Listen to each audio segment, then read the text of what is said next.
As far as landings go, it seems that there is nothing more basic than your standard, normal approach and landing. Even the name suggests that this is a bland procedure of routine and mundane performance. Despite this guise, however, the normal landing is by far the most complex, nuanced, and difficult procedure to master as an aspiring pilot in training. Rudimentary skills can make a normal approach and landing survivable, but true mastery makes them enjoyable for both pilots and passengers. Skillful application and performance of advanced landing techniques such as short and soft field landing operations hinges upon the perfected execution of the normal approach and landing. A normal situation leading to the normal approach and landing will include things like having engine power available, light or no wind, the final approach and landing planned into the wind, and no obstacles in the approach path. With this in mind, the normal approach and landing should be adequate for most general aviation aircraft at airports with runways nearing 3,000 feet in length and greater. This distance could be shorter at low-density altitudes. The final decision rests with the pilot in command and the capabilities of the aircraft. The technique for accomplishing a normal landing is similar for many aircraft.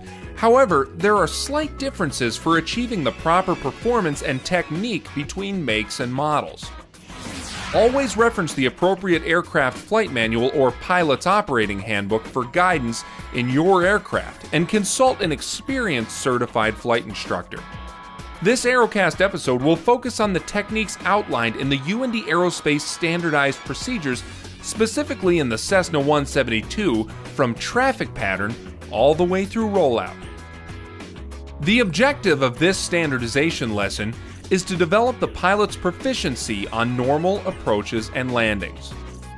The success of the landing is determined by the success and establishment of a good approach. This means, simply, a great landing starts with a great pattern.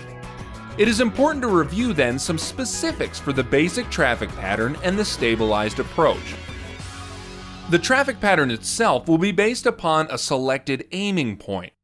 During a normal landing, the aiming point should be chosen according to available references, not on a predetermined touchdown point. For a normal landing, prioritize by first using the visual glide slope indicators, meaning the PAPI or the VASI. Then use the aiming point markings, the 1,000-foot markers. And finally, a pilot-selected point if these other indicators or markings are not available for that runway.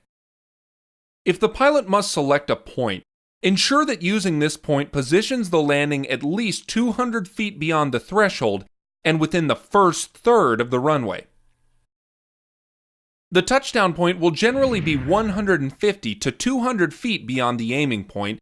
However, the exact distance will vary with winds, aircraft performance, and pilot technique. If in doubt of being able to accomplish the landing in the available runway using these aiming points, then the pilot should choose a different type of landing or possibly a more suitable runway. The downwind leg should be positioned approximately 3/4 of a mile from the runway. Using references on the aircraft can assist in estimating this distance. Looking at the strut on the Cessna 172, the runway should intersect the strut at a point 2/3 from the fuselage towards the wing. For those flying light, low-wing GA aircraft, using 2/3 up the wing from the fuselage also works in most cases. This can be handy at night and at airports that have runways not aligned with other recognizable geographic references, such as roads and section lines. In the Cessna 172, fly downwind trimmed at 90 knots. As the aircraft approaches the abeam point, begin a slow reduction of power to transition to 80 knots and apply necessary trim. Once abeam the aiming point, reduce power further and extend flaps to 10 degrees. Let the aircraft descend as it decelerates through 80 knots. As the pilot turns base, apply 20 degrees of flaps, and the aircraft should slow through 70 knots. Position the base leg approximately 3/4 of a mile from the aiming point, and don't forget to apply correction for any crosswind experienced. This is also a good point to gauge how things are looking, using both the aiming point and any visual glide path indicators that may be available. They should indicate the aircraft is slightly high while traversing the base leg. The aircraft should still be smoothly decelerating and descending as the pilot turns final and applies full flaps. Indicated airspeed should now be at 61 knots, within an envelope of +5 knots and -0, and the aircraft should be trimmed accordingly. If done correctly, these steps will place you on glide path at approximately 250 feet AGL. If the pilot is not established at the proper indicated airspeed of 61 knots, +5, -0, on the proper glide path or aligned with the extended runway centerline by 200 feet AGL, an immediate go-around must be executed. During the final approach, the aiming point will be the most useful and critical element for maintaining a stable and consistent flight path. The pilot should locate this on the runway, abeam to any visual glide path indicators for additional guidance during the approach. The standardization manual requires this if visual flight path indicators are present. Remember, these indicators are a reference to enable the pilot to better use the chosen aiming point with the proper approach path and develop the necessary sight picture when landing the aircraft. The touchdown point will be a predictable point beyond this aiming point, generally around 150 to 200 feet, depending upon wind conditions. When the aircraft is in position after a well-executed traffic pattern, the final approach will be a balance of control and power applications. The pilot must control the aircraft to maintain the position of the aiming point in the windscreen. When flown correctly, this point will not move and the general appearance of the runway will remain unchanged, only growing in the windscreen. Properly trimming the aircraft at this point will make flying this approach infinitely easier. It is important to realize that the aircraft is on the back side of the power curve. Any increase in pitch will increase drag and reduce speed significantly. Pitch control will have to be balanced with smooth power control.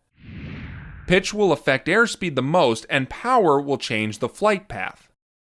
With experience, making these adjustments to smoothly maintain the desired flight path and aiming point will become an almost subconscious skill. Developing this skill is key when determining if an approach is stabilized. If at any time the success of the landing or approach is in serious doubt, use power and execute a go-around. The standardization manual will guide the pilot to begin the round out at approximately 10 to 20 feet above the runway surface. This position equates well to where ground effect begins to have a noticeable impact on performance. The pilot may notice the aircraft begin to float slightly or the aiming point begin to move down in the windscreen despite no significant changes in control input. All of these sensations are signals to begin the round out by smoothly reducing power to idle with slight increases in back pressure to balance the nose-down pitching moment accompanying this power reduction. As the pilot increases back pressure, it will be important to transition the reference from the aiming point to the horizon to gauge the effectiveness of the round out. The pilot is striving to smoothly arrest the descent and increase angle of attack so that the stall warning horn sounds as the wheels touch down. At no point should the pilot release back pressure or apply forward pressure in an attempt to force the aircraft to touch down. Once the main wheels do touch down, back pressure must continue to be maintained as the aircraft slows so that the nose gear will be smoothly lowered onto the runway surface.